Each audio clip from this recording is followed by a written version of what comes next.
The purpose of financial fair play is fundamentally to protect the long-term future of football clubs for its key stakeholders, including fans, communities, competitions, and even owners, by promoting financial sustainability.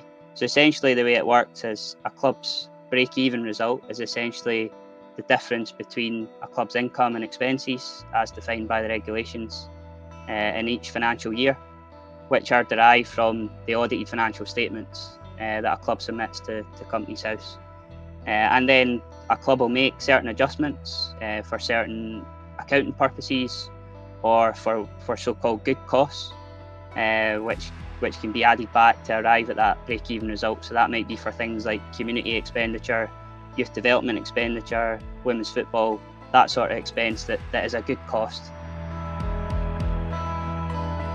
Essentially, when you buy a player, the transfer fee will be added to your balance sheet as an asset, and then it will be amortised across the length of the contract. So that essentially means charging it to your profit and loss account as an expense.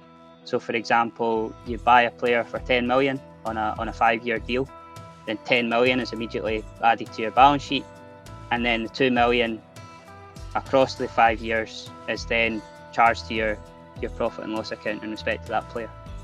So when you then sell a player, the transfer fee received will be compared to a player's net book value to determine whether that's a profit on the sale or a loss on the sale. So the net book value reflects the amount remaining on the balance sheet at that current point in time. So essentially the transfer fee less the annual charge.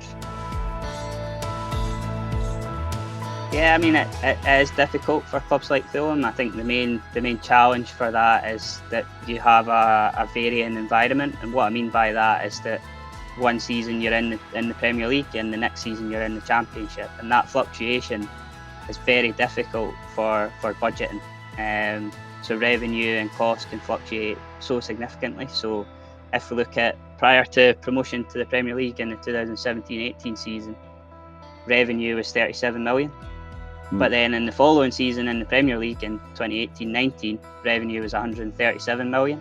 So that's a difference of 100 million, which is quite significant for financial planning and everything that's associated with that. And the same is true with wage costs. So again, 54 million in 2017-18 in the Championship, and then 93 million in 2018-19. So it shows you that change in environment has such an impact on a club's finances. So being able to budget and plan and effectively manage that is very difficult, and I think that's where discussions are in place with the Premier League and with the Football League as to how do they manage that and how do they help support clubs with that difference. And obviously there's parachute payments which support that, but there's a lot more that needs to be done around how do you close that gap between those two leagues.